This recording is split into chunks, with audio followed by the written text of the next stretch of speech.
자, 그러면 전공 이제 B로 넘어갈게요. 1번 문제 보세요.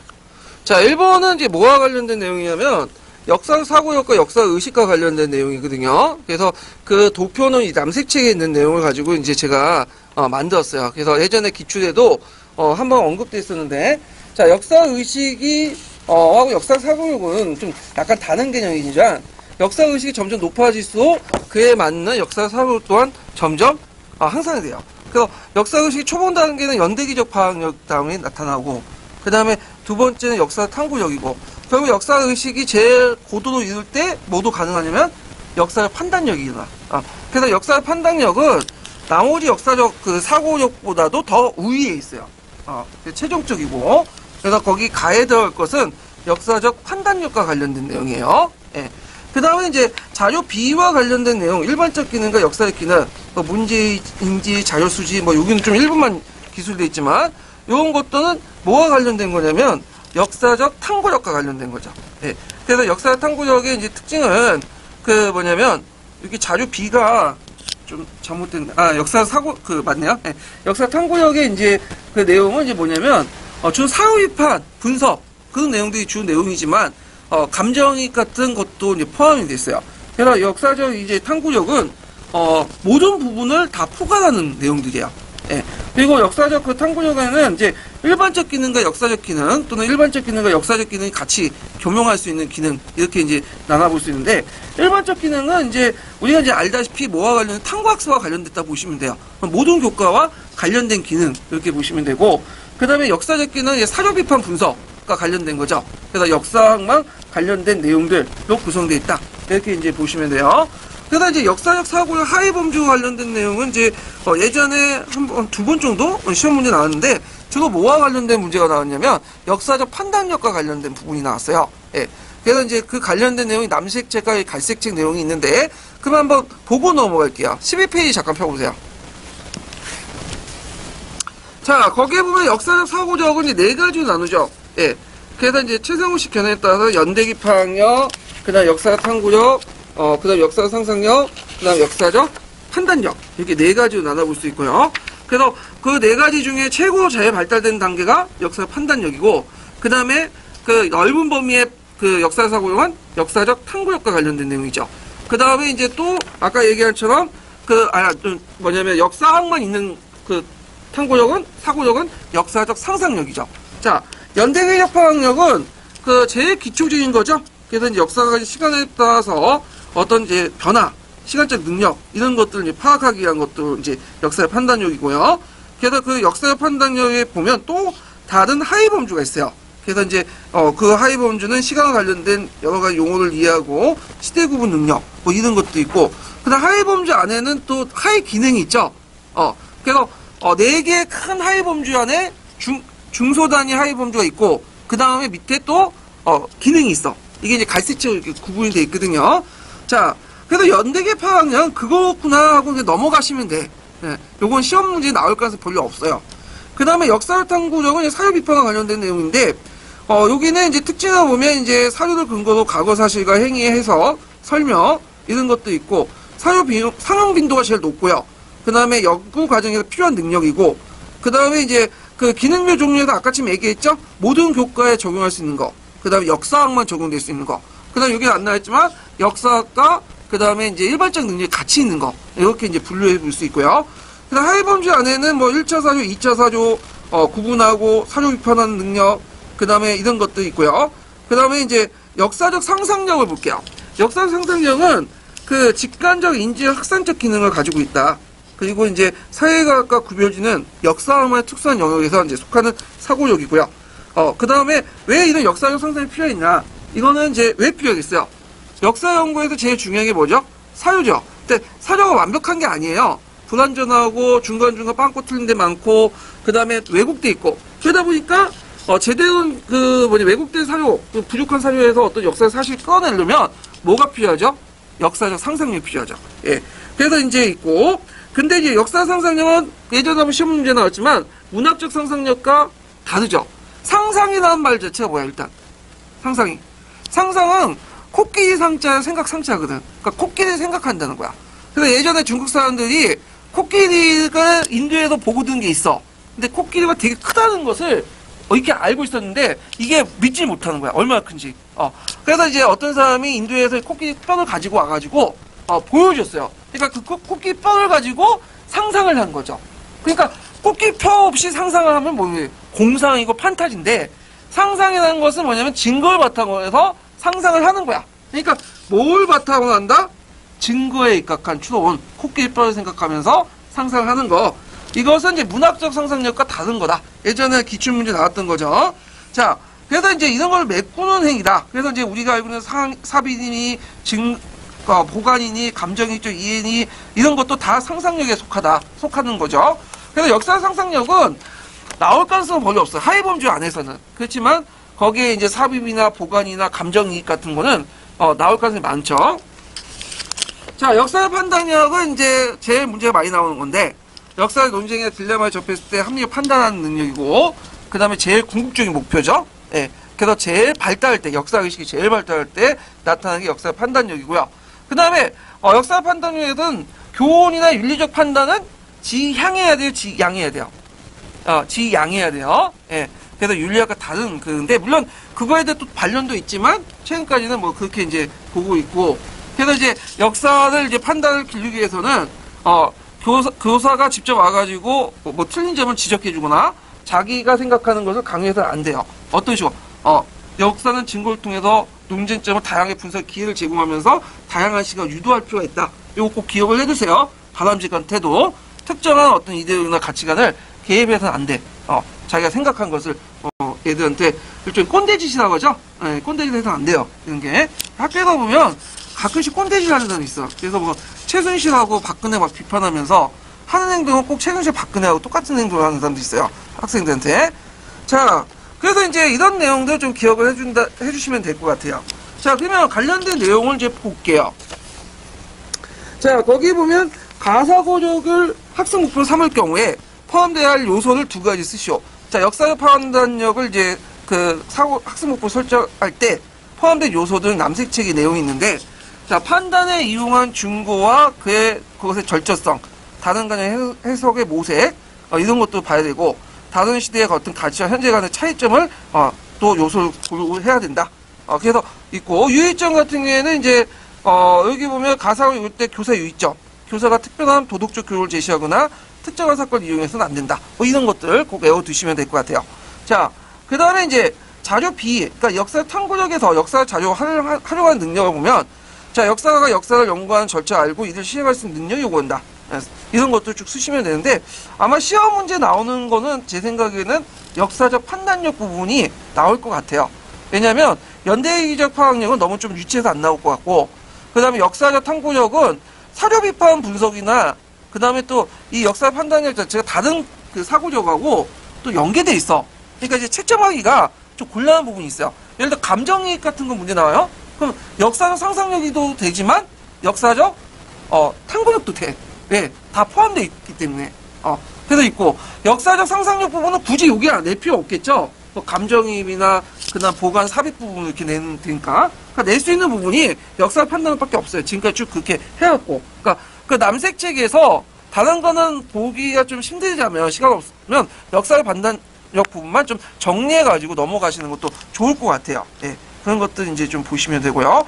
그 다음에 이게 더 붙이자면 역사적 사고력, 연대적 파악력, 역사 판단 등등등은 이게 서 떨어져 있는 게 아니라 개념 서 떨어져 있는 게 아니라 뭐죠? 서 유기적으로 통합됐어요. 근데 왜 이렇게 하위 범주를 뭐냐면 나누냐면 어떤 특정한 부분을 좀 더 율동시키기 위해서 하는 거지 실제로는 결합돼 있다. 유기적으로 통합돼 있다. 이렇게 좀 기억을 해두시면 되고요.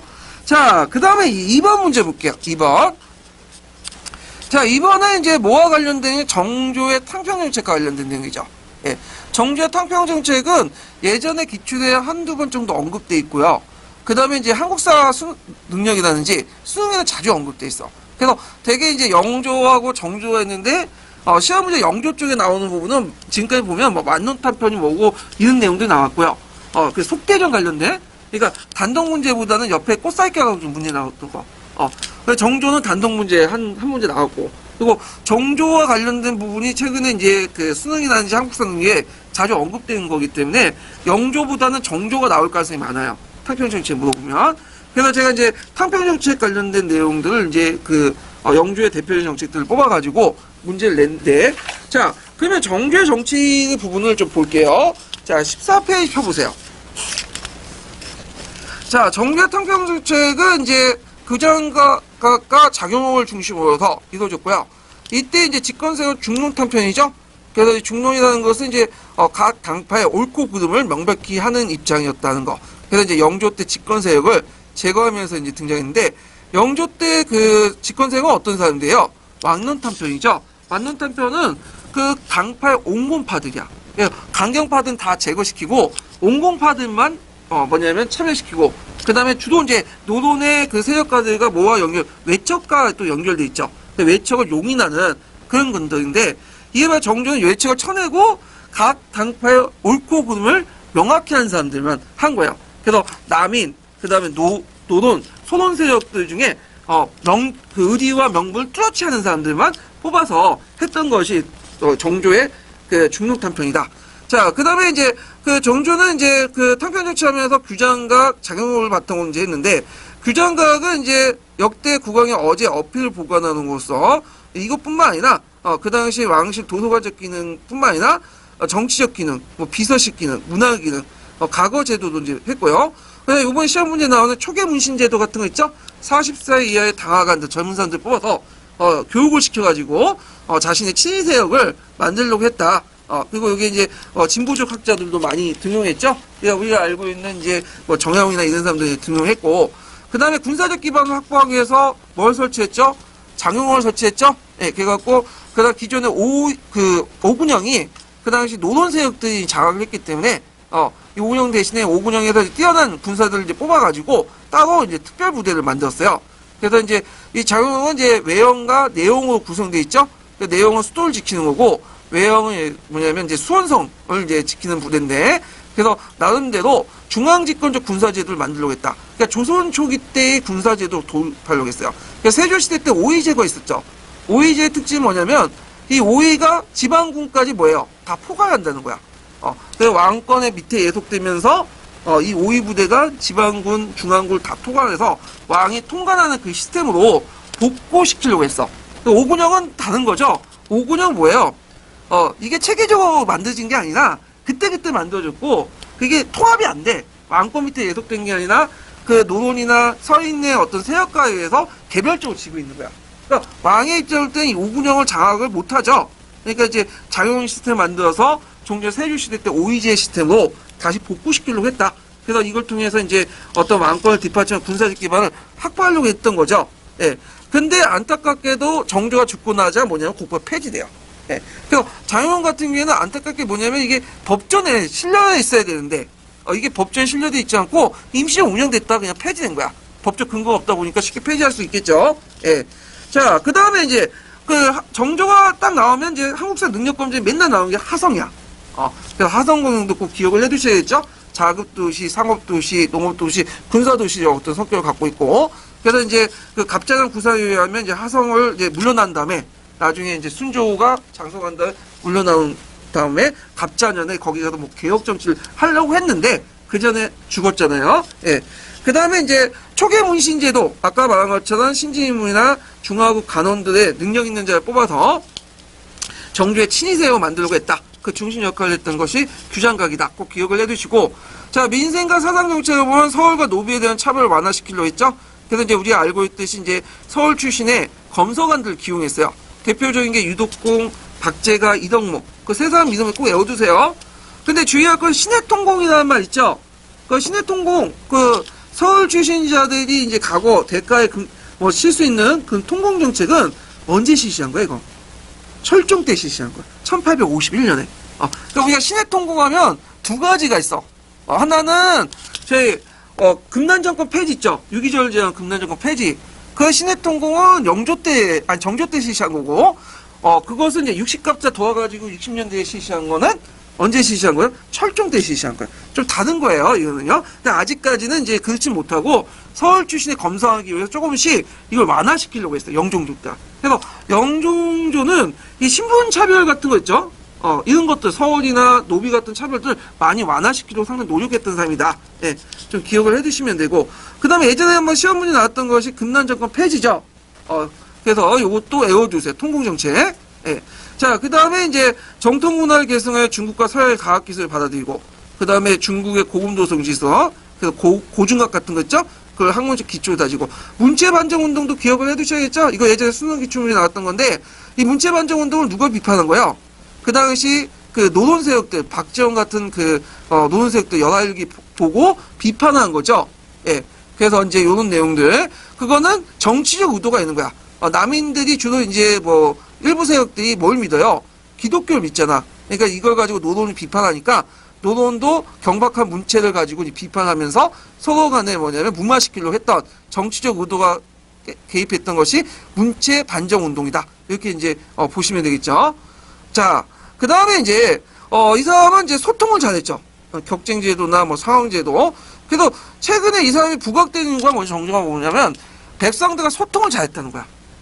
이런 측면에서 많이 부각이 됐고, 그 다음에 문물정비도 중에 대전통보 외워두셔야겠죠. 자, 영조 때는 속타의전이지만 정조 때는 대전통편이야. 이거 외워두세요. 이거는 이제 법률과 관련돼 갖고 한번 시험 문제 나올 수 있고요. 그 다음에 이제 여기에 좀 눈여볼 게 쭉 보면 일성록이라는 책 있죠. 그래서 이제 정조가 이제 세손 시대 때 썼던 개인 일기인데 나중에는 국왕이 공식 일기로 바뀌어요. 그래서 사료 가치가 상당히 높은 거예요, 일성록은. 그래서 이제 조선왕조실록 같은 경우에는 나중에 쓰여진 2차 사료지만 요건 뭐죠? 1차 사료야. 그래서 이제 조선후기 때 19세기 이후에 상당히 사료적 가치가 높은 거다. 또 하나의 또 사료가 비변사 등록이라는 것도 있거든요. 네, 비변사 등록 이것도 좀 같이 외워두시고요. 자, 그렇지만 영종조의 개혁 정책은 개인의 어떤 능력에 의해서 했기 때문에 시스템 구축이 안 됐어. 그래서 결국에는 분당 해체를 실패를 했고, 그 다음에 이제 또 뭐냐면 이건 뒤에 이제 사도세자 이거는 이제 영조 때 얘기인데, 하여튼 이건 시파 벽파 부여했고, 그 다음에 또 문제점은 뭐냐면, 이렇게 이제 영조와 정조가 이제 탕평 정치를 하면서, 왕권을 강하고 중앙집권을 강화시켰어요. 근데 그 다음에 세도 정치가들 있죠? 이 세도 정치가는 대부분 이제 정조의 개혁 정치를 이어봤던 김종순 이런 사람들이 좀 했는데, 이 사람들이 정조의 뜻을 그대로 계승한 게 아니죠?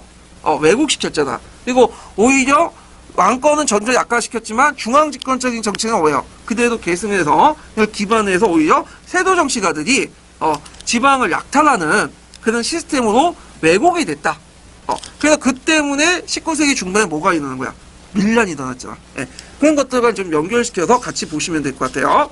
그래서 영종조, 특히 정조의 개혁 정치 부분은 이제 시험 문제 많이 나오니까 중요한 부분들 다 찾아서 공부를 해두시는 것도 좋을 것 같아. 자, 그 다음에 이제 그 문제를 풀어볼게요. 자, 이번을 보면 이제 다음 자료가 쓰여진 시기에 탕평 정책의 특징을 전대와 비교해서 서술해보고, 그 다음에 설치한 목적, 그 다음에 이제 가에 들어갈 부대 명칭, 이은의 제도, 뭐 그렇게 어려운 문제는 아니에요. 자, 정조의 정책과 뭘 써야 되겠죠? 영조의 정책을 탕평 정책 비교해 보시면 되겠죠. 왕농탄편하고 중농탄편. 그 왕농탄편하고 중농탄편 비교하는 거 예전에 시험 문제 나왔어요. 예, 꼭 기억을 해주시고, 그 다음에 규장가의 설치 목적이나 이런 것들은 뭐 그냥 고등학교용이죠. 그래갖고 이제 역대 뭐 국왕의 어제 어필 보관하고, 음모와 행포 억제하고 등등 현실 문제 해결하고 등등을 쭉 쓰시면 되고, 그 다음에 이제 가부대는 뭐예요? 이거는 장용록이죠. 예, 요런 것들. 그 다음에 초계문신제도 이거 외워두세요. 붕당이란다. 제가 오타가 한 번에 제가 좀 많이 치다 보니까 오타가 난발이야. 예. 저도 조교를 둬야 되는데 조교를 둘 돈이 없어. 그래서 보통 이제 학원 강사들은 조교가 이게 검토하고 다 걸러내거든요, 오타 같은 것들. 솔직히 학원 강사들이 뭐 직접 치진 않겠죠. 근데 저는 쳐야 되기 때문에 오타가 좀 많아요. 자, 붕당의 비대화를 막고 자신의 권력과 정책을 뒷받침하기 위해서 새로운 인물을 육성하기 위해서 외워두세요. 교과서에 있는 문장이니까. 그래서 이제 이렇게 해서 한번 문제를 이제 풀어봤고, 그 다음 3번 문제 볼게요. 자, 3번 문제는 이제 뭐와 관련된 부분이냐면 훈정정치와 관련된 부분이야. 자, 그 장개석의 훈정정치 관련된 내용은 이제 훈정 관련된 내용이었고요. 1928년 이후에 북벌위에 이제 했던 것이 훈정정치인데, 이게 예전에 기출문제 나왔어요. 예. 근데 이제 예전에는 중화민국사인가? 그 책을 냈는데, 저는 이제 어디에 냈냐면, 예전에도 한번 소개했던 책 있죠? 사를 보는 아시아사. 그래서 최근에 그 중국사 교수님들이 이거 자주 들고 다녀요. 그 기출문제, 시험 출제라고. 그래서 그거 꼭 보셔야 되거든요. 예. 그래서 이제 냈어요. 그래서 이제 훈정정치는 뭘 바탕으로 한 거죠? 임시약법을 바탕으로 한 거죠. 임시약법. 그래서 임시약법은 3번, 중국 국민당사에서 이제 3번 이제 만들어졌는데, 첫 번째 임시약법은 언제 만들어졌어? 신해협의 끝난 다음에 상하에서 이제 정부가 만들어지잖아요. 임시정부가. 그때 만들어진 임시약법이 있어요. 그 다음에 두 번째는 신약법이 돼가지고, 그 임시약법은 이제 첫 번째 임시약법은 이제 겉으로는 총독제이지만 실제로 내각 제 요소가 많거든요. 총독을 견제하는. 그러니까 이제 위안스카이가 이게 마음에 안 든 거야. 그래서 폐기시키고 신약법을 만들었죠. 그래갖고 이제 뭐냐면 총독의 권한을 강화시키는 그 약법이었고, 그게 두 번째 약법이고요. 그 다음에 이제 세 번째 약법은 이제 언제 만들어졌냐면, 장개석이 이제 훈정정치를 하잖아. 근데 건국대강 강령에 보면 뭐가 있냐면, 훈정정치 할 때는 정신헌법은 아니지만 약법이 있어야 돼. 근데 약법 없이 통치를 하거든. 그러니까 대내적인 비판을 많이 받게 돼요. 그리고 이제 나중에 군벌들도 그걸 이제 비판하며 들고 일어나고. 그래서 이제 만들어 놓은 것이 뭐냐면, 이 훈정약법과 관련된 또 임시약법을 만들어내요. 정치에서. 그래서 이제 이런 것도 이제 같이 기억을 해 두시면 돼요. 자, 그러면 이거는 이제 임시약법과 관련된, 훈정정치에 관련된 임시약법과 관련된 내용들이거든요. 그러면 이 약법 체제가 어디까지 계속 가냐면 1949년까지 계속 가요. 그래가지고 그래서 약법 체제 유지했다가 그 당시 또 안에서 이제 뭐냐면 중일전쟁 일어나고 내전 나오니까 안팎 비판이 많은 거야. 이게 임시약법이 뭐냐? 공식 헌법 만든다. 우리도 이제 서양처럼 의회를 만들고 그러자.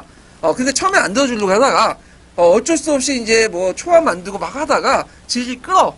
그러다가 언제 만들어지냐면 1949년에 정식 헌법 만들어져. 근데 1949년의 헌법은 의미가 없는 게 왜 의미가 없을까요? 이미 누구한테 넘어간 거야. 공산당한테 다 넘어갈 때 만들어졌기 때문에 그 의미가 없는 거예요. 그래서 실제 이제 중국 국민당이 공산당 대륙을 지배할 때는 좀 약법 체제로 운영이 됐다. 이렇게 좀 기억을 해두시면 돼요. 자, 그러면 이제 여기에서 약법을 물어보는 게 아니라 이제 여기에서는 이제 훈정 정치와 이제 약법과 관련된 내용이지만 되게 신삼민주와 관련된 내용들 물어봐요. 보시면 알겠지만. 자, 그래서 이제 다음 가와 나에 들어갈 말을 각각 써보고, 그 다음에 기획에 관철할 수 있는 원리를 한 줄 이내로 서술해 보시오. 그리고 이 약법의 문제점을 한 가지 제시해 보시오. 이렇게 있는데, 자, 여기에서는 이제 가와 나에 들어갈 것은 뭘 써야 될까요? 4가지 권리가 있죠. 이거 갑자기 뭐가 튀어나왔다 생각하시면 안 되죠. 신삼민주의에 거기에 민권주의의 4가지 권리가 명시되어 있어요. 예. 그래서 민권, 그 다음 민세, 민족주의 있죠? 민권. 거기에 뭐라고 적혀있어요? 선거, 파면, 창제, 부결. 권리죠. 창제는 입법권과 관련된 내용인데, 이런 것들 좀 기억을 해주시면 되고, 그 다음에 5가지 통치권, 5원 통치권이죠? 이것도 예전에 시험 문제 잠깐 언급돼 있죠? 뭐죠? 3법에다가 뭐가 또 플러스돼요? 고시감찰이야. 그래서 이제 행정, 입법, 사법, 고시감찰. 이거 두세요. 그래서 지금 대만 정부는 5권 분립이에요. 근데 이 당시 이제 5권이 제대로 분리가 안 됐던 게 뭐냐면, 실제로 이거 누가 다 임명해? 국민당, 총수였던 장개석이 임명하기 때문에, 실제로 행정부 안에 다 있는 거야. 그래서 상호 변제나 이런 것들이 안 돼. 실질적으로는. 예. 그래서 이제 이런 것들 좀 기억을 해주시면 되고, 자, 그 다음에 이제, 여기에서까지는 다 풀어. 웬만하면 신삼민주의 이렇게 여러 가지 하신 분은 다 푸는데, 요거는 이제 기획 부분은 좀 약간 어려울 부분이에요. 중국 국민당 당대표대회가, 뭐냐면, 국가 권력을 행사하죠. 그래서 이거는 당이 꼭 뭐예요? 국가예요. 지금 우리식으로 따지면, 우리 열린 민주당이나, 그 다음에 이제, 오늘, 갑자기 이름 까먹었는데, 자유한국당 있죠? 자유한국당 당대표회의가 일종의 국회야, 일종의.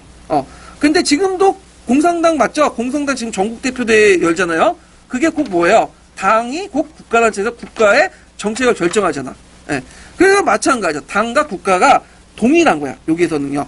그래서 이제 예전에 한번 그 기출과 또 연결시켜서 좀 쓸 수 있는 부분도 있겠는데, 여기에서 이제 그 한계는 뭐냐.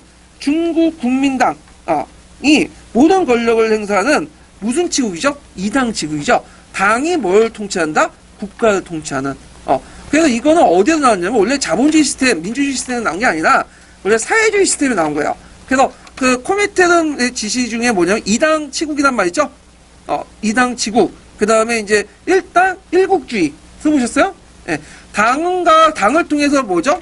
국가를 통치하는 거야. 근데 이때 당이라는 건 하나야 돼. 자, 이런 그 뭐냐면 문제점이 있다. 그래서 일당 독재 원리가 있고, 지금 중국 공산당도 이게 문제죠. 이당 치국. 당이 곧 뭐예요? 국가를 통치하는 시스템.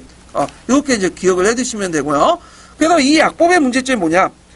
여기 뭐 언제 훈정에서 헌정으로 넘어갈지 규정이 없고, 그 다음에 국민당 일당 통치체제를 장기할 가능성이 여기에 내포되어 있다. 이렇게 쓰시면 돼요. 이게 어디냐면 산업부는 아시아사에 있거든요. 그래서 요것도 나올 가능성이 있어요. 예전에 기초에 관련돼서 언급돼 있고, 쭉 이렇게 찾아보시면 거기 뒷부분에 딱 눈에 걸리는 부분이 요 훈정 그 정치 때 약법 체제 내용이거든요. 그래서 꼭 외워두세요. 이 부분도. 자, 그 다음에 4번 문제 볼게요. 4번.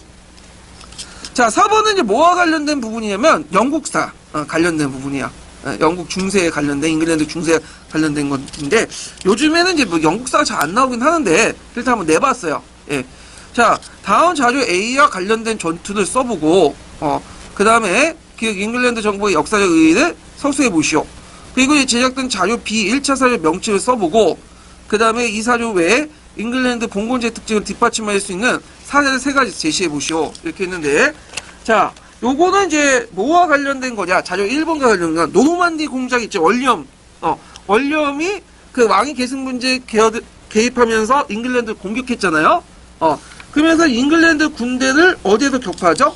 헤이스팅즈 전투에서 격파. 이게 영국 역사상 제일 중요한 전투예요. 그래서 예전에 한번 그 객관식 기출 문제 때 그 지도 표시 부분 있죠. 그 중에 헤이스팅즈 오다고 나온 적이 있어요. 예.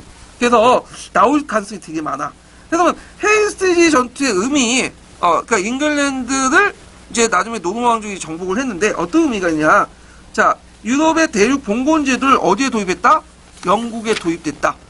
그래서 이제 영국은 정치, 경제로 이제 유럽 대륙과 밀접한 관계가 있다. 영국인들은 이제 의미라면 좀 얘네들이 의식이 뭐냐면, 유럽이라고 생각 안 해요. 영국은. 왜냐하면 이제 섬나라기 때문에 예전부터.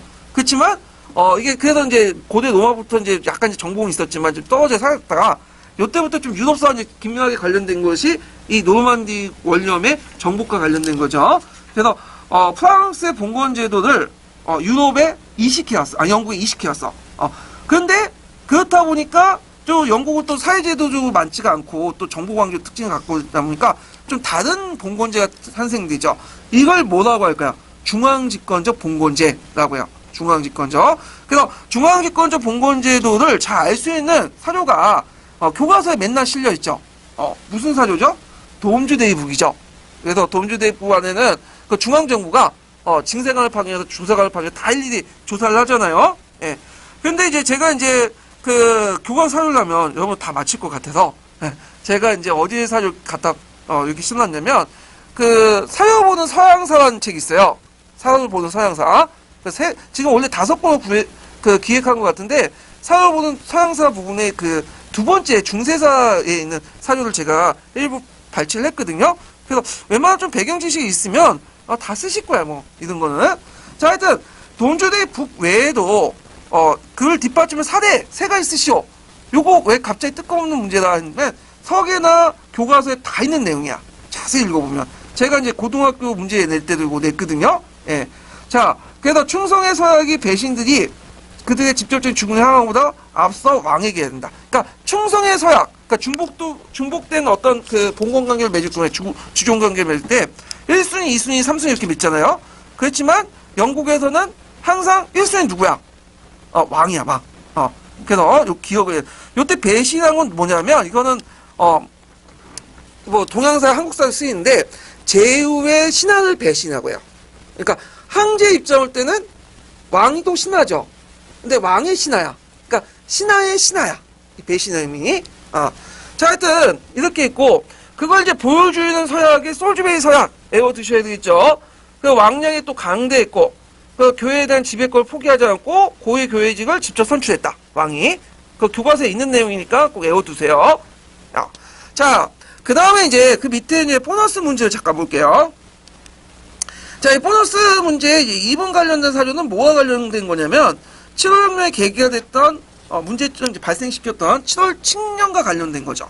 이 7월 칙령은 이제 교과서에 있는 내용인데 시험 문제 임용에서는 7월혁명을 잘 다루지 않아요.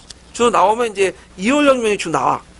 근데 이제 수능 같은 데에서는 7월혁명이 간간히 나오거든요. 그래서 이제 7월혁명을 한번 살펴보고자 이제 문제를 냈어요. 그래서 이제 몇 페이지 펴보시냐면 16페이지 잠깐 펴보세요. 16페이지. 자, 그 나폴레옹이 이제 몰락한 후에 이제 왕정 복구가 일어나죠. 그래서 이제 부르봉 왕조가 다시 와서 누이 18세가 등장하는데 누이 18세는 정치할 때 중동 온건 정책을 유지했기 때문에 그런 데는 이제 유지됐어.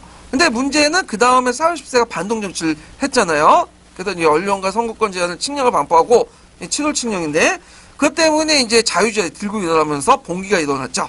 그래서 이제 파리 시민들이 봉기가 일어나고 그래서 이제 누굴 모셨죠? 누이 필립을 국왕으로 추대했죠. 그래서 7월 왕정이 성립됐다. 그래서 이제 입헌군주제가 성립되고 선거권이 확대됐는데 문제는 이 선거권이라는 게 상대적인 거야. 보통 선거제가 아니라 상대적 전보다도 좀 더 확대됐다는 거야. 그래서 은행가나 대성공업자나 일부 분홍인데 전 인구의 1, 2%도 안 돼요. 그러니까 이제 이거에 불만을 갖고 무슨 혁명이 나온 거죠? 2월 혁명이 나오고 2월 혁명 남자의 보통 선거권이 확립됐죠. 자, 그래서 있고 그 다음 영향을 보면 이게 좀 눈여볼 게 다 실패했지만 벨기에만 독립은 했죠. 그러니까 네덜란드 밑에 벨기에 있었죠. 비내위에 이제 벨기에이 네덜란드 넘어갔잖아요. 그래서 공화국의 네덜란드는 왕국으로 바뀌었죠. 왜 벨기에를 떼어줬을까요? 프랑스를 견제하려고 이렇게 떼어줬는데 근데 벨기에가 네덜란드는 정치적으로 종교적으로 이런 것들이 좀 이해가 달라. 결국에는 벨기에 독립을 했고 벨기에이 그 독립을 했는데 이거에도 그냥 놔둔 건 뭐냐? 벨기에이 공화국을 선택하지 않고 뭘 선택했어? 입헌 군주제를 선택했기 때문에 건너뛴 거야 그냥. 예. 그 다음에 이제 독일 같은 경우에는 거기에 이제 본론 이제 없지만 뭐 자유주의헌법을 제정하고 그 다음에 이제 프랑크푸르트 요거는 뒤에 이제 프랑크푸르트하고 관련된 건데 아니 관련된 건 아니지만 하여튼 이렇게 점령하고 왜냐면 이 프랑크푸르트가 예전에 독일 제국위회나 연방위의 개체지예요. 상징적 역사적 상징이야. 근데 이건 프랑크푸르트 회의하고 관련이 없어요. 요거 이제 착각하시면 안 되고 독일의 간세동맹이 결성했는데 요건 좀 약간 문제가 있는데 이게 간세동맹이 결성하고 그 7월혁명의 영향하고 이게 상관관계가 좀 예매해.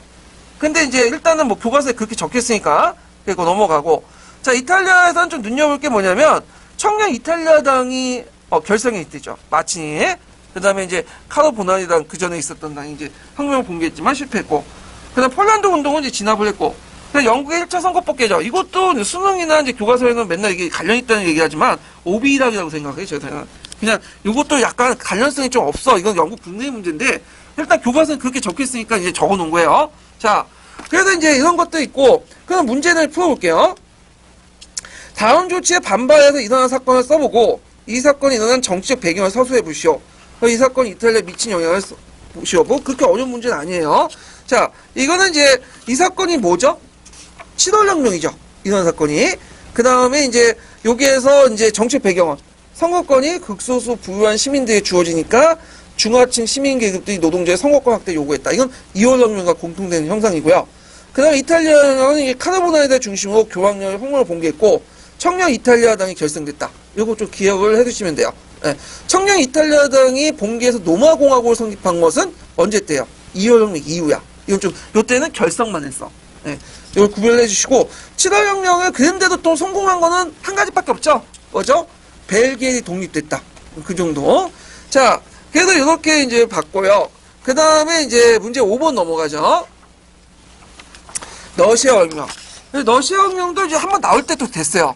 이게 안 나온 지가 3, 4년 됐거든요. 그래서 한번 나올 가능성이 있어요. 중요한 또 부분이고 하니까. 예. 그래서 이제 러시아 혁명인데 이제 러시아 혁명은 이제 3월 혁명, 뭐 11월 혁명 이렇게 이제 두 가지 파트로 나눠볼 수 있고요. 자, 그 다음에 이제 제가 이제 여기 제시한 건 자료 A는 4월 태제예요. 4월 태제. 그 다음에 자료 B는 이제 11월 혁명 그 직전에 아니, 성공하고 나서 이제 이거 관련된 내용이고.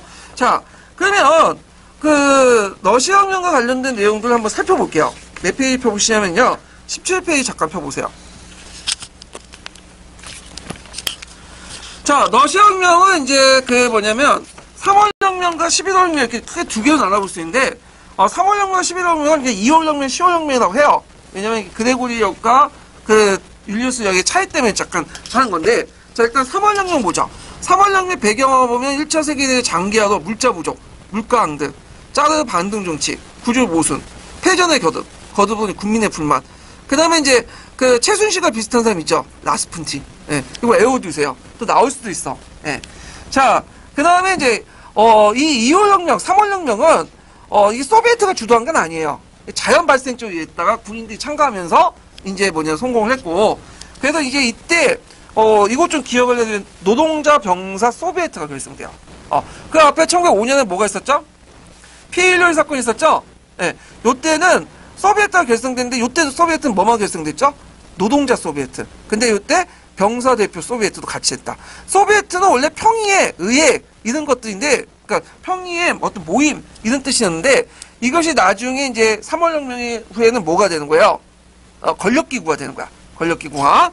그래서 이제 항제가 퇴위되고 임시정부가 수립됐는데, 이때 자유주의자였던 노프포공이 됐고, 원래는 소비에트가 권력을 장악할 수 있었는데, 그냥 임시정부에 넘겨, 자유주의자들.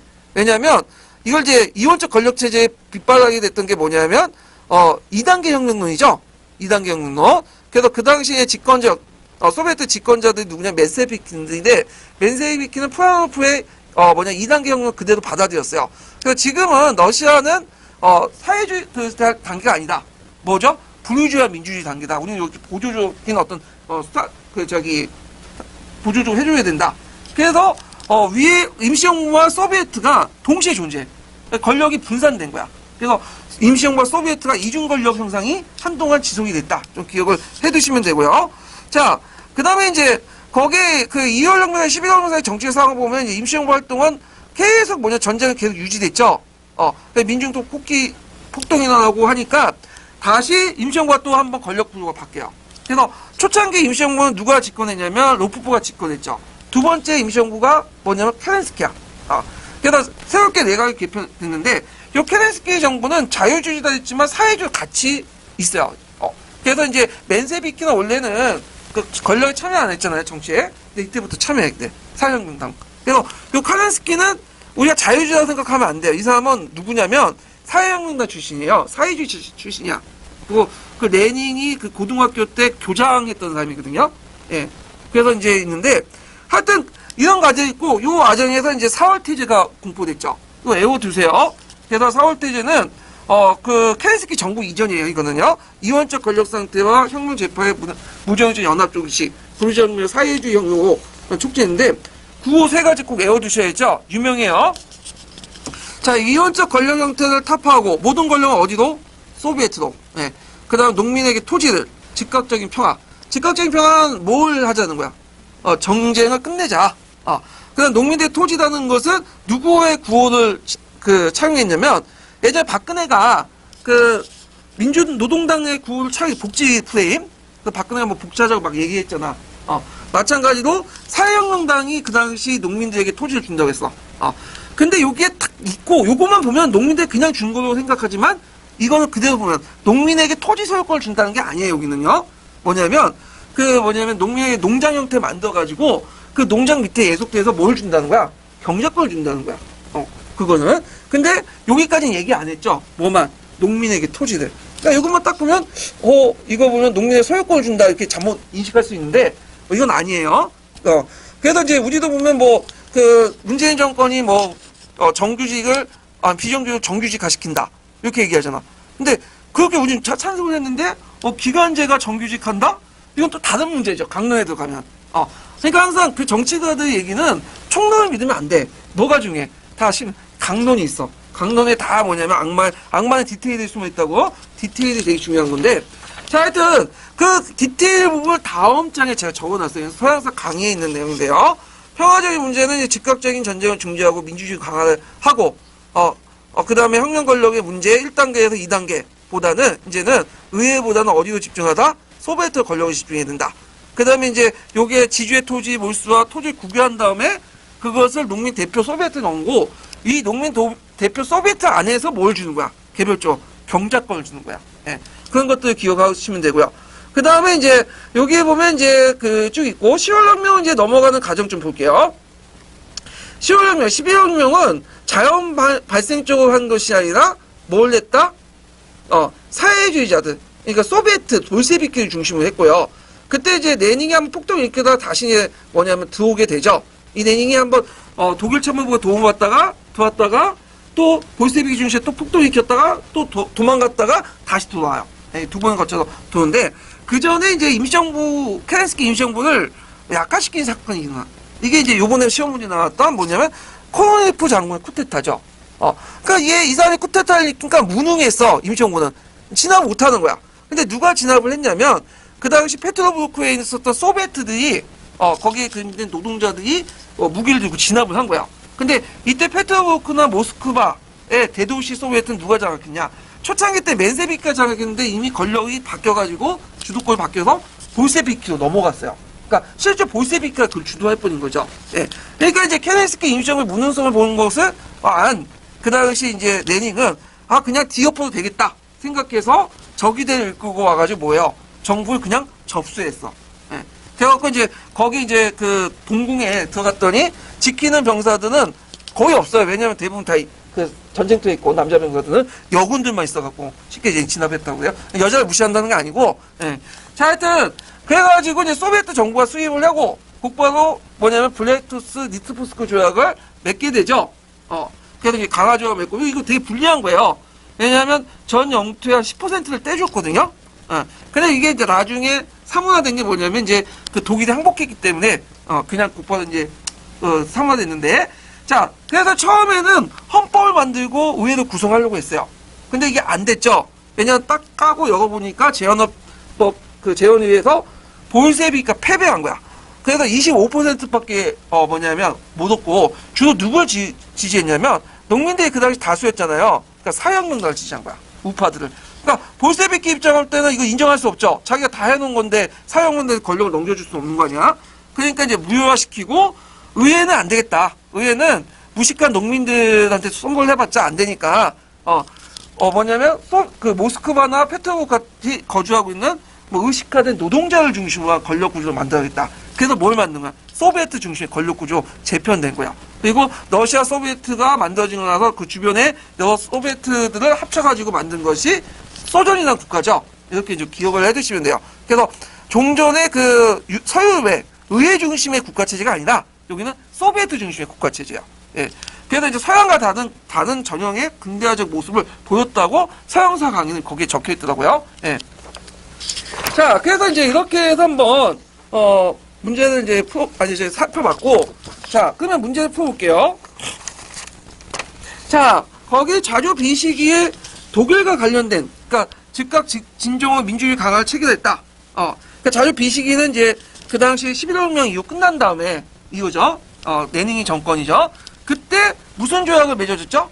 블레스트-리토프스크 조약. 외워두세요. 네, 저는 고등학교 때 외웠어요, 이걸. 지금도 남아있어. 그래서 고등학교 때 달달 외웠던 게 지금은 잊어지지 않더라고, 그냥. 네, 그래서 고등학교 때 많이 외워둬야 되는데, 블레스트-리토프스크 조약 막 외웠는데, 그거 외워두세요. 네, 그래서 나올 가능성이 좀 있어. 자, 그 다음에 가는 뭐와 관련된 거죠, 이거는? 혁명 단계. 이제 1단계 혁명에서 뭘로 넘어가야 된다? 프롤레타리아의 어떤 2단계 혁명 넘어가야 된다. 이행기에 있다. 그러니까 종전에 프로하노프에서 주장하는 사회혁명당이나 맨세비키가 주장했던 2단계 혁명론을 부정했다. 이렇게 이제 기억을 해두시면 돼요. 자, 그 다음에 이제 그 자주에서 정치가가 구성한 니은과 관련된 정치 체제. 자, 이제는 의회 공화국의 수입을 당장 묵힐 수 없다. 자, 앞으로 이제 구성한 예능은 뭐야? 소비에트 권력 중심이죠. 그래서 소비에트의 권력을 집중하는 소비에트 공화국을 건설하려고 했다. 이렇게 좀 기억을 해두시면 되고요. 그 다음에 여기에서 이제 디귿에 관련된 디귿이 약화시킨 계기가 된 사건의 내용 뭘 쓰면 되죠? 그 앞에 뭐가 있었어? 코르노프 장군의 쿠데타가 있었죠. 이걸 이제 임시정부에서 진압 못하고 그 다음에 페트로부르크의 소비에트에서 진압을 했어. 적이대들이. 그래서 그걸 이제 약체를 보고, 얘네들은 군대 동원해도, 적에 동원해 금방 무너지겠다 생각을 한 거야. 예. 자, 그래서 이제 요거 관련된 걸 풀어봤고요. 자, 6번은 이제 뭐와 관련된 내용이냐면, 조선시대 과거제도와 관련된 거야. 예. 요거는 좀 약간 어려울 수는 있어요. 왜냐면 좀 몇 문제는 어디에서 빼왔냐면, 국편이와 관련된 내용에서 좀 빼왔거든요. 예, 기출도 관련됐지만, 좀 있는데, 다음은 이제 조선시대 때 과거제도 관련된 자료이다. 작성 방법에 따라서 이제 답안을 작성해 보시오. 이렇게 했는데, 자, 태조, 이성계죠. 즉위교수를 통해 첫째 무가의 양가를 균형적으로 운영하고, 둘째 과거제 유풍 자주문생제, 국자감시 없애고, 간학을 육성해서 과거제 유기적으로 연결한다. 이런 것들, 조칙을 발표했다고 그래요. 그래서 그 밑에는 문과, 대가 응시자수 이제 쭉 나오는데, 자, 그러면 이제 하나하나 풀어보면, 자, 기억의 단계 쓰시오. 이건 뭐 고등학교 정도 수준이죠. 요 기억의 단계가 뭐라고 써야 될까요? 문과의 단계는, 요 문과는 이제 그 대가, 속가 구분 없이 뭐를 거치죠? 초시, 복시, 전시. 이렇게 있고. 자, 그 다음에 이제 요게 니은의 문제 있죠? 자주문생제도. 이거 시험 문제 여기 내면 안 되는데, 제가 그 번호를 배치할 때 요거 좀 약간 뒤로 이렇게 해야 되는데, 앞에 전시제도가 좀 약간 겹쳐가지고, 그런데, 하여튼, 그때 그런 자주문생제도를 없애기 위해서 국민학대 개혁. 예전에 시험 문제 나왔던 게 뭐예요? 중국에 전시제도를 도입했잖아요. 그래서 보통 이제 중국식 3층제가 확립된 거는 언제 때죠? 공민왕 때다. 이렇게 이제 얘기하잖아요. 그래서, 이건 고조시대 과거제도와 관련된 내용인데, 아마 그 유풍이 자주문생제가 좀 남아있었나봐요. 전시제도 도입을 해도. 예. 자, 그 다음에, 태조가 이제 간학하고 과거제를 유기적으로 통합시키려고 했어. 이건 예전에 한번 시험에 나왔던 거죠. 기출문제. 그래서 기출문제 과거제도 나올 때, 고조시대하고 조선시대 그 과거제 비교할 때, 단서 3가지를 다 넣고, 그 마지막인가? 그게 나왔죠? 그 학교제도 유기적으로 연관성을 쓰라는 말 기억나세요? 고조시대는 나온데 됐어. 예종 이후부터는. 왜냐하면, 국자감시에 합격하더라도 3년 동안 뭐예요? 국자감에 수학을 해야 되잖아. 그래서 이제 동단감시를 볼 수 있는 거 아니에요? 근데 이제, 그 조선연사에도 처음에는 그러려고 했어요. 조선은. 근데 그게 잘 안 됐어. 그게 왜 안 됐냐면, 이제 여기에서 이제 제가 이제 국편에 있는 내용들을 이제 했는데, 일단은 이제 안 된 이유가 뭐냐면, 원래 이제 구상이 뭐냐면, 이제 구상부터 얘기할게요. 처음에는 어떤 식으로 하냐면, 그 다음에 명나라가 있었죠? 명나라가 학교제도와 과거제도를, 결합을 하려고 했잖아요.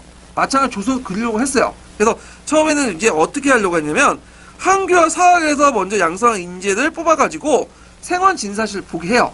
그리고 나서 성균관 입학시킨 다음에 우리가 이제 교육학 시간에 아침, 저녁 먹으면 원점 1점을 획득하죠. 그래서 300점을 따면 그 다음에 뭐죠? 대가, 문과를 볼 수 있도록 이렇게 만들려고 했어요. 이렇게 해서 학교제도하고 과거제도를 결합을 시키려고 했는데 그게 안 됐던 이유가 뭐냐? 첫 번째로는 뭐냐면 한교 단계에서 안 됐던 거야. 왜냐면 이제 한교는 지방에 각각 있는데 그 양반들이 그 평민들하고 같이 공부하는 걸 싫어해. 그래서 한교는 일단 입학을 해요. 왜냐면 거기 입학을 해야지만 뭐 있어요? 자, 한교에 입학을 해야지만 그 당시 속가 초시 같은 거 면제를 받고 그런 것들이 특권이 있기 때문에 또 자격시험도 있기 때문에 하는데 실제 학교에서는 입학만 하고 거기에 명부만 들어놨지 등록만 했지 실제 공부는 어디에서 할까요? 한교에서 하지 않고 사학이나 자기 집에서 그냥 공부를 해. 그래서 이제 교육을 이제 같이 받을 수 없고 그 다음에 이제 그 양반 중 문벌 양반들이 성균관 교육이나 과거 시험에서 사실상 주도권을 가져요. 특히 그 본 시험이 아니라 별시 있죠. 10년시가 아니라 별시. 별시 같은 경우에는 그때그때 즉각적으로 뭐냐면 공지내갖고 하는 거예요. 그러니까 지금처럼 인터넷이 있었던 것이 아니기 때문에 공지를 내잖아요. 그럼 주로 누가 알았을까요? 서울에 살고 있는 양반들 많은 거야. 그러다 보니까 주로 누가 보겠어요? 서울에 있는 양반들만 봐. 그러다 보면 어떤 문제점이 있냐면 처음에는 300점 요구했어. 뭐냐면 10년시나 별시나. 근데 시간이 지나면서 300점 요구 안 해, 이제. 별시 같으면 150점, 100점, 심지어 요구도 안 해요. 그러니까 이제 굳이 성균관 나올 필요 없죠? 그러니까 시험 보고 합격을 하거나, 이런 것들. 그 다음에 영종도 또 넘어가면 아예 성균관 안 나와도, 대가 합격하지 않아도 뭐냐면 과거 시험을 보도록 한 거야. 그러니까 이제 어떻게 됐어요? 분기되는 거죠. 요건 안 나왔지만 여기도 적어 놓으면, 되는데, 그래서 이제 요런 내용도 쓰시면 돼요. 그래서 이제 요 표시에 보시면 알겠지만, 영종조 때 들어가면 대가 응시자 중에, 거기에 보면 유학이라는 사람들이 많이 진출하거든요. 유학에 이렇게 진출할 수 있었던 것이 뭐냐, 문과 응시자들이 뭐냐면, 이때부터 이제 제도적으로 조금씩 뭐냐면, 요런 것들을 요구하지 않아요. 문과, 그러니까 속과, 생원 진사 이런 것도 요구하지 않아. 그래갖고 이제 이런 것들을 이제 좀 기억을 해주시면 돼요. 예. 그래서 이런 것들 기억을 해두시면 되고, 잠깐만. 여기 문과급제자라고 돼 있는데, 요게 문과가 이거 좀 약간 잘못됐는데, 응시자 중에 속과로 곤치세요. 속과. 그래야지 많이 맞아. 그래야지. 예. 그래서 속과 응시자 이렇게 이제 문과급제자 잠깐만. 맞다. 그대로 두세요. 문과급제자. 예. 제가 잘못했어요. 이게 문과급제자. 예. 그래갖고 이제 요때 문과라는 건 대가가 아니다. 속과를 얘기한 거야. 예, 속과 대가 이렇게 하니까. 예. 그래서 이제 이렇게 문과급제자, 생원진사, 유학, 이렇게 이제 이런 것들을 이제 보시면 되는데, 이걸 왜 이렇게 프로 이렇게 만드는지 모르겠지만 하여튼, 이게 이제 9편에 있는 내용이죠. 왜 생원진사, 문과급제자 서로 겹쳐요. 왜냐면 속과 합격하면 생원진사에서 이렇게 합격하니까, 아마 이게 문과급제자가 그런 의미 같아요. 생원진사는 문과 중에, 속과 중에 다 합격한 사람들은 이제 초시, 복시를 합격한 사람이고, 요때 문과급제자는 아마 초시만 합격한 사람들이 있을 거예요. 그 얘기를 이제 적어 놓은 것 같은데, 근데 심지어는 문과, 그러니까 속과 초시나 생원 진사가 아니어도, 뭐죠? 그냥 속과 생략하고 그냥 진출하는 사람 많아. 그래서 이걸 유학이라고 하거든요. 유학은 이제 그 유학호에 속한 사람 있죠? 근데 이제 유학호에 속한 사람들이 이제 진출하는데, 그 이유가 뭐냐? 요게 이제 그 급제자 수에 이제 응시자 수의 유학호가 이렇게 많아진 게 뭐냐면, 별시에서 원점 요구가 낮아지고, 조선후기 때는 아예 그 요구하지 않았고요. 그 다음 생활진사시 합격 없이, 그 다음에 그 속과 초시 합격 없이 곧바로 문과에 응시할 수 있어요. 제도적으로. 이렇게 이제 규정이 점점 완화됐기 때문에 이렇게 이제 쓰시면 될 것 같아요. 예. 자, 그러면 그때 당시에 그러면 속과는 안 봤냐? 속과 계속 봤어요. 근데 속과 보는 이유가 과거 시험에서 이제 합격해갖고 관리되기 위해서 합격한 그 되기 위한 게 아니라 자기가 그 지역세에서 양반계나 행사하려면 뭔 필요하죠? 생원과 진사 타이틀이 필요했기 때문에 본 거야. 예. 그래서 이제 그 문과급제자, 그러니까 속과의 초시급제자나 생원 진사급제자, 이런 사람들은 이제 유학급제자 비중이 높아진 것은 이런 이유 때문이다. 이렇게 좀 기억을 해 두시면 돼요. 예. 요때 문과 대가는 10년씩뿐만 아니라 모두 포함되어 있죠? 별시도 다 포함되어 있는 거예요. 예. 그래서 요거는 좀 어려운 문제예요. 약간 구편의 문제인데, 요거 그냥 제가 그냥 떼어 맞힐 수 있는 분도 있고, 그냥 못 쓰시는 분도 있는데, 그냥 요거 못 썼다고 해서 시험 떨어지는 건 아니니까 너무 실망하지 마시고, 예전에 기초가 관련돼서 한번 문제 내본 거예요. 예. 자, 그 다음에 이제 7번 문제 볼게요. 7번 문제. 자, 7번은 이제 그 임시정부와 관련된 문제를 이제 좀 냈는데, 요즘에 하도 임시정부 문제가 많이 나와가지고, 자주 여러 측면에서 한번 내봤어요. 자, 다음 자료는 1910년대, 20년대 임정 관련된 자료이다. 작성 방법에 따라서 답안을 작성하시오. 자, 일단은 가는 그 자료 A는 뭐와 관련된 거냐? 임시정부의 위치를 어떻게 할 것이냐? 두 가지가 있죠? 상하이하고 만주 연해자 아닌데, 자, 가는 상하이에 두자는 건 뭐 때문에 두자는 거야? 상하이가 그 당시 이제 외국 공사관들과 영사관들이 몰려 있으니까 외교를 통해 독립하기 좋은 데다. 외교 독립론의 입장이고요. 그 다음에 나는 이제 여기 무장투쟁론과 관련된 거죠. 이것도 못하네요. 그죠. 무장투쟁론. 그래서 무장투쟁론을 중요시하겠다. 네. 그래서 이제 나는 만주 연해주 지역이기 때문에 국내 진공작전이 편하니까 이렇게 하자. 자, 그 외교 독립론과 무장투쟁론 중에 주로 상하이 그 초창기 임시정부 활동은 어디에 초점 맞췄죠? 외교 독립론. 그래서 이제 외교 방법론, 독립론에 입각해가지고, 이것도 외교 방법론이 아니라 독립론인데, 오타인 것 같아. 예. 수정해 주시고. 자, 외교 독립론에 입각한 활동을 이제 보면, 그 사례를 이제 두 가지 이제 쓰시라고 했죠. 그래서 김규식에게 파리 강화회의 독립청원서를 제출하겠고, 그 다음 미국의 구미유연부를 두어서 주 이승만이에요. 국제혁명이나 각종 국제평화에 조선의 독립문제 제기했는데, 이런 내용들 좀 기억을 해 두시면 돼요. 그 어떤 분이 파리 강화회의가 먼저지 않느냐, 임시정부보다. 먼저예요, 맞아요. 근데 파리 강화회의는 임시정부 수립 후에도 계속 진행이 됐어요. 한 6년 동안. 그렇기 때문에 이제 김규식은 원래 임시정부 타이틀 걸고 온 건 아니고 신한청년단에서 파견됐다가 신한청년단이 이제 임시정부에 속하면서 타이틀 바뀌면서 임시정부 이동으로 활동하게 된 거야. 예. 자, 그런 것들 이제 기억을 해두시면 되고, 그 참고로 이승만이 국제혁명, 윌슨에게 이제 뭐냐면, 그 우리나라를 이제 위임 청원, 신탁 통치하자, 위임 청원하자, 이런 내용은 언제 했냐면, 그거는 이제 우리나라 임시정부가 만들 때 한 게 아니다, 이후가 할 때가 아니라, 임시정부 만들기 이전, 3.1운동 하고 나서 한 3월 9일인가? 그때 한 거예요. 근데 나중에 임시정부가 만들어지고 나서 모르고 있다가 한참 후에 이제 알려지게 되면서 이제 이승만을 공격하는 빌미가 된 거죠. 예. 자, 그러면 이제 이렇게 좀 기억을 해두시면 되고, 그 다음에 여기에서 이제 임시정부에서 가해도 중요시 아까 전에 얘기했고, 그 다음 기획의 탄핵 사유를 써보라. 그래서 이제 나중에 이제 이승만이 이제 탄핵을 받잖아요. 그래서 사유를 쓰라고 했더니 아까 전에 이제 뭘 쓰신 분들이 이제 많으냐면 이승만이 그 당시 이제 뭐냐면 그 윌슨에게 국제연맹에 위임 청구를 했다. 위임 통치를 이제 요청했다. 이걸 이제 쓰신 분들이 많더라고요. 근데 여기에선 배경이고 위임 통치에 관련된 건 나중에 알려진 거고, 물론 이게 배경은 될 수 있어도 요때 탄핵 사유한 것은 그 당시 임시의정원이 이승만 탄핵할 때 실제 이유예요. 내었던 이유.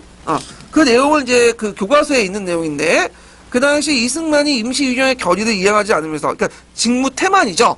직무태만하면서 멋대로 대통령이라는 이름을 사용했다. 예.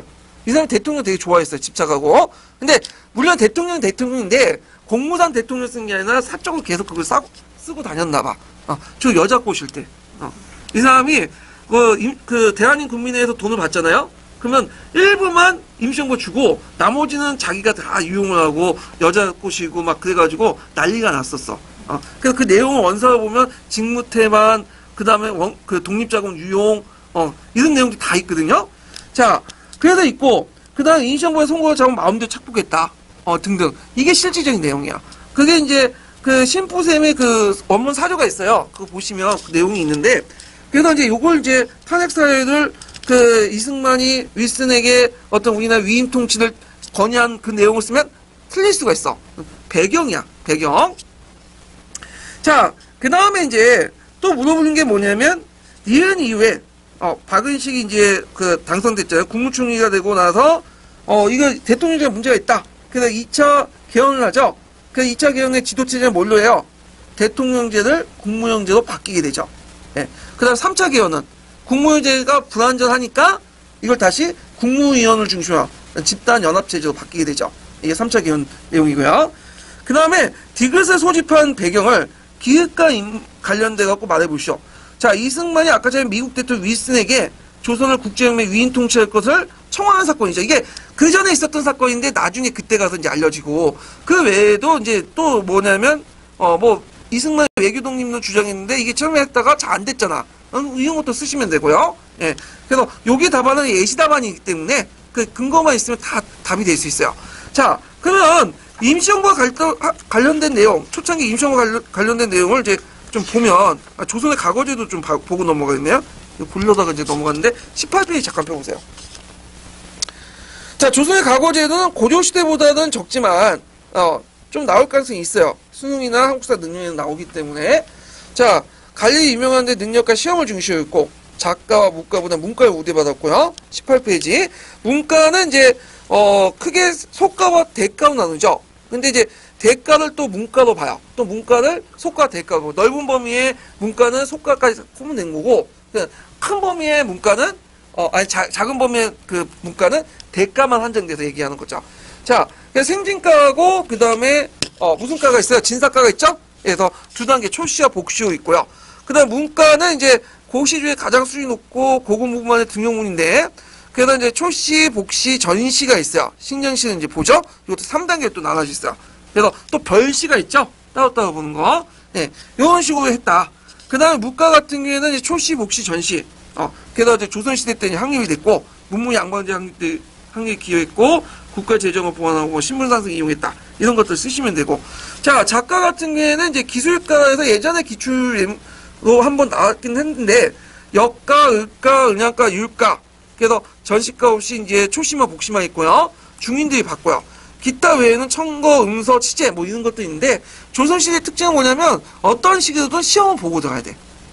지금도 우리도 이제 시험을 봐야지만 뭔가 객관적이고 합리적이근데 우리나라 같이 이제 뭐냐면 인맥이니 뭐 한맥이니 막 그런 사회에서는 이 시험제도 되게 중요해. 왜냐면 다른 거 못 믿어. 면접? 못 믿어. 왜? 아무리 객관적이라도 결국에는 얼굴 보고 하기 때문에 뭐죠? 자기 아는 사람 뽑아. 그래서 최근에 이제 그 적폐천사에도 많이 나오잖아요.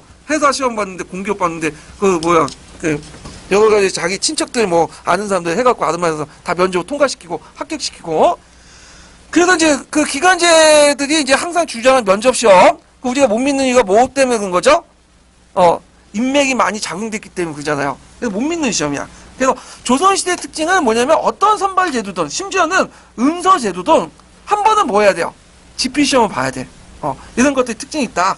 자, 그 다음에 상해 임시정부에 들어가면요. 자, 임시정부 수립 배경은 3.1운동의 독립운동의 체계와 조직화의 필요성 때문에 했고, 그 다음에 임시정부의 분산과 통일을 보면 이제 한 7개의 임시정부가 있다가, 이제 크게 이제 3개지만 7개 있다가, 이제 하나 통합이 됐는데, 요때 위치 문제도 해가지고 2가지 의견이 있었죠? 아까 좀 살펴본 것 같이 상하이안하고, 그 다음 만주 연해조안, 그 외교 독립론, 그 다음 무장 투쟁론, 이렇게 이제 보시면 되고요. 자, 임시정부의 지도체제 변천, 이거 외워두세요. 요번에 이제 기출 예문에 나왔던 거죠? 1차, 2차, 3차, 4차, 5차. 네, 이걸 제가 한번 정리를 해봤고요. 그 다음에 대한민국 임시정부 활동 부분은 예전에 기출문이 나왔어요. 아주 객관식 때. 그래서 임시정부 활동 내용을 고르시오 이런 문제가 있었거든요. 그래서 이제 영통제나 교통국, 이거 외워두시고, 그 다음에 독립운동 자금 조달, 예국공채, 인두세, 뭐 이런 것도 있고요. 근데 군사활동이 있는데, 군사활동은 상대적으로 미비했어요. 초창기 때는 거의 외교 독립론에 입각했기 때문에 군사활동은 미비했다. 그래서 직할부대는 두지 않고요. 서서군전수구나 뭐 이런 것들은 이제 뭐냐면 직할부대보다는 기존의 단체들이 들어온 거예요. 그래서 참의부나 이런 것들은. 그러다가 직할부대를 둔 거는 언제 때냐? 1940년이죠. 그래서 국민당의 지원을 받아서 한국 강복권을 창설했다. 그 다음에 주로 이제 치중된 것은 외교활동이죠. 그래갖고 이제 그 당시 강대기 외교관을 파견하고 파리 강화회의, 워싱턴 회의, 국제연구 독립보장 등등등을 했지만 결국에는 실패했죠. 네. 그래서 그것 때문에 이제 뭐냐면 국민 대표회의가 열었던 이유도 있어요. 배경이. 그 다음에 교육문화활동에서 독립신문 만들고 사회편찬서 나오는데 거기 이제 박은식이 활동했죠. 박은식이 한국 독립운동 지열사를 반가는데 이게 이제 이 부분이 어디 나와? 조선사 서문에 나와. 그래서 일본 애들이 이제 조선사를 편찬한 이유를 쭉 내는데 박은식을 이제 언급하거든요. 불령선인이었던 박은식을. 자, 그 다음에 이제 임시호 노동 활동에서 이제 이승만의 외교활동 주역, 그 다음에 뭐 외교론이 제대로 안 됐고 등등등등. 이것 때문에 이제 국민대표회의를 개최해가지고 했지만 그때 논의했던 내용들이 제대로 안 됐죠. 그래서 세 개로 나누죠. 유치파, 개조파, 창조파. 그런데 이제 유치파는 이제 뭐냐면 좀 소수물이고 개조파, 창조파 지네끼리 치고받고 싸우다 안 돼가지고 해체돼가지고 결국엔 뿔뿔 헤어지고 김구 중심에 몇 명만 남아가지고 침체기를 걷다가 예전에 이제 문제 푸는 것처럼 무슨 단을 만들었어요? 한일 예국단을 만들어서 뭔가 좀 침체를 벗어나려고 했던 거죠. 예. 그래서 이런 내용도 좀 기억을 해두시고요. 국민대표회의가 이제 실패하고 나서 이제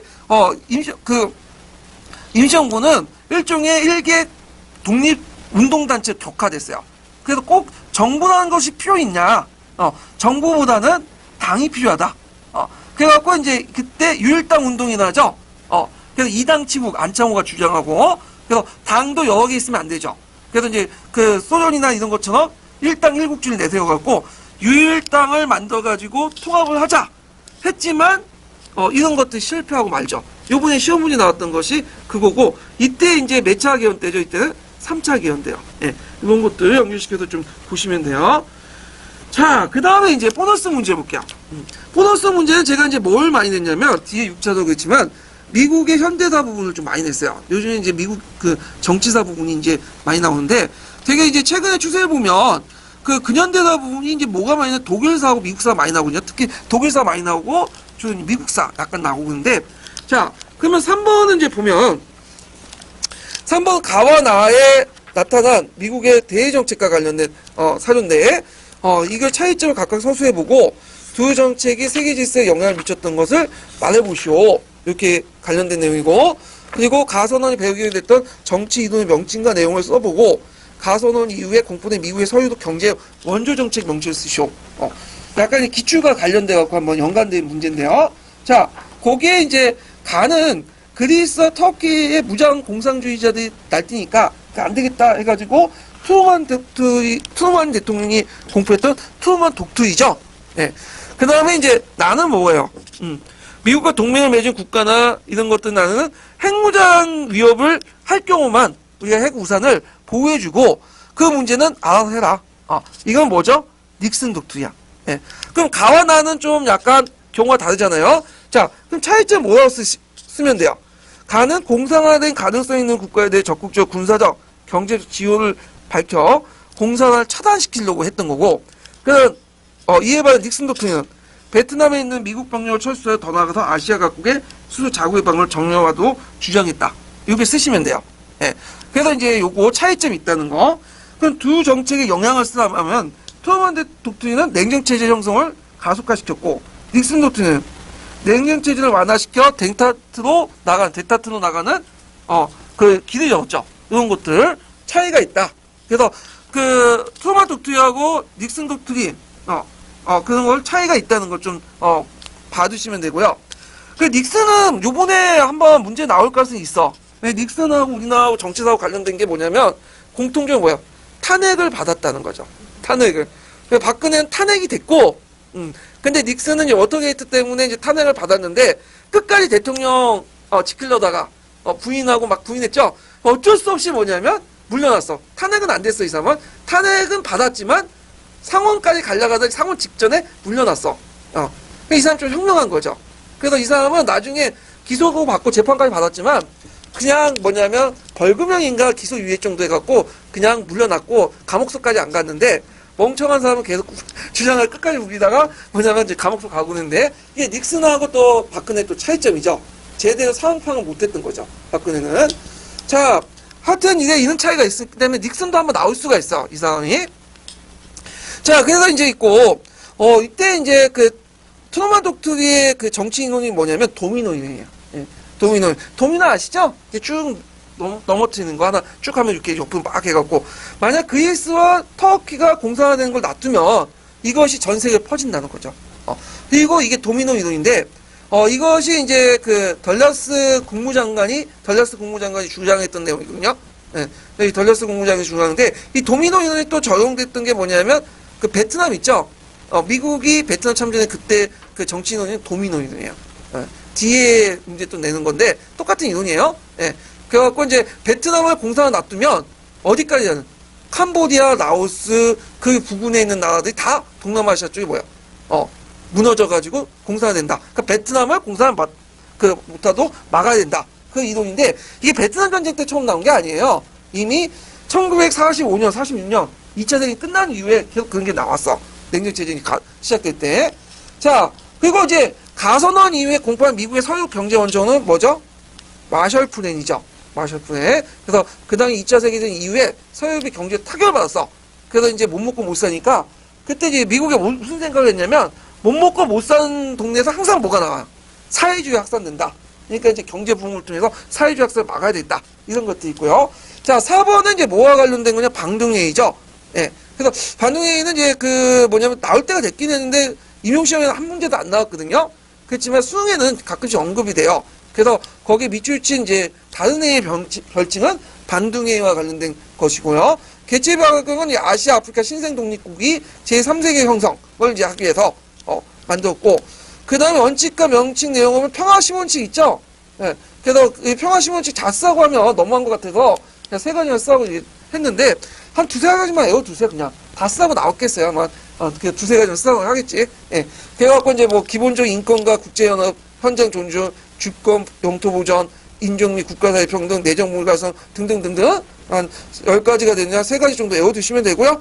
자, 그 다음에 이제 뒤에 넘어가서 문답 수업을 볼게요. 문답 수업. 문답 수업은 요즘에는 안 나오지만 예전에는 좀 많이 나왔거든요. 한번 나올 때가 됐어. 이것도요. 예. 그래갖고 이제 좀 보면 이게 가와 나는 이제 뭐와 관련된 예문이냐면 요거는 제가 만든 예문은 아니고요. 검은책에 있는 내용이 있어요. 검은책에 그 문답 수업에 관련돼 있고 문답 수업 관련된 구체적 예문들이 한 대여섯 가지 있거든요. 그 중에 이제 두 가지를 빼가지고 편집해서 씌워놓은 거예요. 그래서 이제 박교사의 수업은 이제 감정이입을 자극시키죠. 그러면 감정이입을 자극시키면 어디에 속하겠어요? 이거는요. 네 가지 유형 중에 그 네 가지 유형 중에 속하는 것은 뭐냐면 그 학산적 질문이죠. 학산적 질문. 그 다음에 이제 나의 김교사의 수업에서는 여기는 근원적인 거 뭐 이런 말이 나오잖아. 딱 한 가지 질문만 요구하는 거. 이거는 이제 뭐겠어요? 이거는 그 수정적 질문이죠. 예. 그래갖고 이제 이렇게 구별할 수 있죠. 그럼 문답 수업에서 이제 제일 중요한 게 유형 구분인데 이제 바스의 이론을 기준으로 해갖고 이제 문답학습 유형을 기준으로 보면요. 22페이지 잠깐 펴보세요. 자, 이 네 가지 유형 꼭 중요한 거니까 외워두세요. 이거 몇 번 시험 문제 나왔던 거야. 예. 그래서 이제 인지기억 질문, 수요적 질문, 학산적 질문, 평가적 질문 네 가지 유형 있죠? 예. 자, 참고로 이게 녹색 책에 있는 내용이 바스의 이론이거든요? 근데 이제 파란 책이 있어. 근데 파란 책은 읽지 마세요. 눈보죠. 개념이 완전히 좀 잘못돼 있어. 근데 그걸로 공부했다면 틀려. 그러니까 녹색 책을 기준으로 이제 공부를 해두시고. 자, 인지기억 질문은 단답형어 끊는 거야. 돌카드는 어느 시대에 사용되니까요. 신라, 통일신라 왕은 누굴까요? 그러니까 그 답이 한 단어 한 짧은 절로 응답하는 거야. 길게 말할 수가 없어. 근데 수학적 질문은 좀 길게 말을 하지만 답이 뭐죠? 하나만 있는 거죠. 그래서 근본적인, 본질적인 그런 말들 다 나오면 수학적 질문이야. 그래서 하나만 요구하는 거죠. 그래서 교사가 가장 올바르고 적절한 답을 추출하는 거고, 그래서 이제 과제 해결에서 사고대를 정리하거나 하나의 결론이나 방향을 이끌기 위해서 하는 질문이다. 설명, 대비, 대조, 분석 이런 것들 있죠. 예를 들어서 구석기 시대의 도구와 신석기 시대의 도구는 어떤 차이점이 있지요? 이렇게 물어보자. 하나만 답변할 수 없죠. 그 단어나 전로 쭉 얘기를 하지만 결국에는 답이 뭐예요? 하나만 있는 거야. 하나만. 자, 학산적 질문은 여러 가지 답이 있는 거야. 하나 이상의 답이 있는 거죠. 여러 가지. 그래서 거기에는 학생의 독창적이고 창조 반응을 촉구하고, 그 다음에 여기 또 들어가는 것이 이제 가지문에서 그처럼 역사적 상상력, 감정이입이 개입되면 학산적 질문이에요. 예. 그래서 이제 이런 것들 좀 기억을 해두시면 되고요. 그 다음에 뒤에 넘어가면 이제 뭐가 있냐면 평가적 질문이 있어요. 판단, 가치, 선택 이런 질문들인데, 이런 질문들이 항상 나오면 무슨 단어가 나오냐면 적절한이란 나와요. 예. 이게 키워드야. 그래서 이제 대원군 세국 정치가 당시 상황에서 적절한 정책이 뭔가, 적절한의 말을 꼭 나오고요. 그래서 의미를 보면 실제 수업에서는 한 가지만 쓰는 게 아니에요. 여러 가지가 복합적으로 쓰죠. 예. 그래서 여러 가지가 복합적으로 쓰인다는 거. 그리고 이제 역사적 사고력과 관련된 지문 유형은 수요적 질문과 학사적 질문 이런 것도 있고, 그다음 역사 탐구 기능 유도하기 위해 수요적 질문, 역사적 상상력 유도하기 위해서는 학산적 질문인데, 다만 이제 가사 설정 기능 같은 경우에는 원래는 가사적 탐구 기능이 들어가 있잖아요. 근데 요것만 예외적으로 이제 학산적 질문에 속한다. 왜냐면 가사 설정할 때 한 가지만 있는데 여러 가지를 이제 작업 가설로 해갖고 머릿속에 구상을 해야 되잖아. 그 중에 여러 가지 답이 나올 수 있기 때문에 학산적 질문에 속한다. 이렇게 이제 보시면 돼요. 자, 그러면 이제 관련된 이제 문제를 이제 풀어볼게요. 자, 그래서 제가 이제 요번에 8번 역교론과 관련된 내용은 그러면 주제별로 다 내봤어요. 연구 방법론 중심으로. 왜냐면 한번 훑어보라고. 그래서 웬만한 건 다 집어넣거든요. 그래서 요것만 달달 외우면 교수 학습 방법에 웬만한 건 다 커버할 수 있어. 예. 그런 식으로 이제 제가 문제를 만들 의도가 있어요. 예. 그래서 이제 여기 보면, 전반적 수업의 교사의 질문 유용성. 이것도 녹색 책에 있는 내용이죠? 유용성을 교사와 학생 입장에 각각 써보고, 자, 학생의 사고작용과 관련된 비고치피 이론을 같이 써라. 그래서 교사 입장 유용성은 수업을 부드럽게 진행시키거나 학생들을 집중시키는 수단이고, 교사 주도의 수업에서 결여되기 쉬운 학생과 상호작용을 중요한다. 그래서 학생 입장 유용성은 학생들의 사고활동을 자극하는 좋은 수단이다. 비고치피 이론 관련된 내용 있죠? 네. 그래서 요런 것들 이제 쭉 쓰시면 될 것 같고요. 그 다음에 여기에서 이제 또 두 번째 물어본 게 뭐냐면, 가지문의 종류의 특징을 사고작용 자극 측면에서 두 가지 말해보시고, 자, 가는 뭐와 관련된 거야, 지금? 감정이입 들어가니까, 학산적 질문이죠. 그래서 이 학산적 질문 관련된 내용은 이제 사고작용 측면에서 뭐냐면, 그 녹색책에 있는 내용을 애워서 쓰시면 돼요. 그래서 다양한 각도로 사고할 수 있고, 창의적, 예의적, 개방적 사고를 하는 인물로서 뭐 예측, 가설, 추론, 상상 등 사고 자극을 자극할 수 있다. 예. 자, 그 다음에 이제 여기에서 이제 그 발언 중에 가지문을 잘 드러내는 발언을 써보면 어떤 걸 써야될까요? 자, 여기 보면 그걸 한번 생각해 보세요. 뭘 자극시키는? 그때 기분이 어때요? 감정이입을 자극시키는 거죠. 역사의 상상력을 요 부분이 들어가요. 예. 그래서 이제 쓰시면 되고요. 그 다음에 나의 질문의 종류의 특징을 두 줄이 냈으면 이거 특징 뭘 써야겠어요? 이거 수렴적 질문의 특징을 쓰시면 돼요. 그 다음에 여기 보면 길게 발문 내용을 가의 질문 형태로 바꾸면, 그러니까 수렴적 질문을 활성적 질문으로 바뀌면 여기 보면 당시 신라대 사회 모순 중 가장 근원적으로 심각했던 모순이 무엇일까요?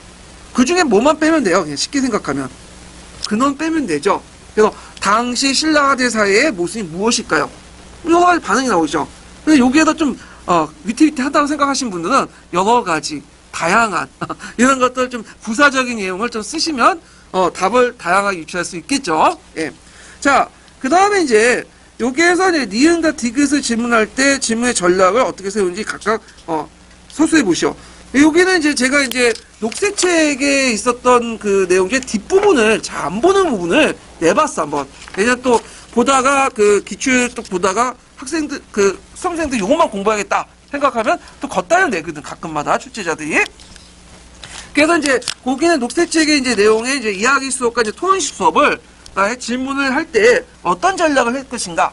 그래서 이제 이야기 수업 같은 경우에 인문의 의도, 동기 등을 상상하고 추론하고 행위의 결론을 예측하는 학생적 질문의 비중이 높아야 되고, 토론식 수업은 뭐겠어요?